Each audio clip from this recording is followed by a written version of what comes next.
હવે આવી પરિસ્થિતિમાં માની લ્યો કે પોશીદરા ગામમાંથી રિટર્ન દ્વારકા અથવા મીઠાપુર જવા માટે એવી પરિસ્થિતિ સર્જાય, કોઈ મેડિકલ ઇમરજન્સી આવે, એવી કોઈ પણ પરિસ્થિતિના કારણે ન જઈ શકે ને કોઈ એવી ઘટના બને તો આનું જવાબદાર કોણ? મારી સાથે આપણા જિલ્લા પંચાયત સદસ્ય શ્રી વનરાજભા પણ છે અને અમે હાલમાં આ સ્થિતિ અમારી નજરની સામે જોઈએ છીએ કે આ પરિસ્થિતિ વારંવાર છે. પાછળ તમે વાહનો જુઓ છો, અત્યારે પબ્લિક પણ જુઓ છો કે જેઓ લોકો અહીંથી આ બાજુ પસાર નથી થઈ શકતા.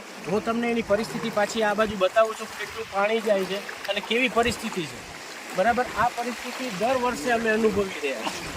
તો મારી સરકારશ્રીને અને ઉચ્ચ કક્ષાના અધિકારીઓશ્રીને રજૂઆત છે કે આ રજૂઆતને ધ્યાનમાં લઈ અને વહેલી તકે આ પુલને ઊંચો લેવામાં આવે, જેથી આ ગામની કનેક્ટિવિટી કાયમી ધોરણે ચાલુ રહે. આવી પરિસ્થિતિમાં કોઈ એવી ઘટના બનશે તો જવાબદાર ફક્ત ને ફક્ત સરકારી અધિકારી છે. જે જવાબદાર અધિકારીઓ આવે છે એ જવાબદાર છે.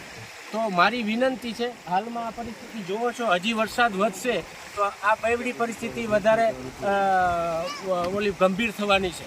બરાબર, કોઈ અધિકારી હજી સુધી અહીંયા કોઈ નિરીક્ષણ કરવા આવેલ નથી. અત્યારે પોશીદરાની તમામ કનેક્ટિવિટી બંધ છે. બસ, આભાર.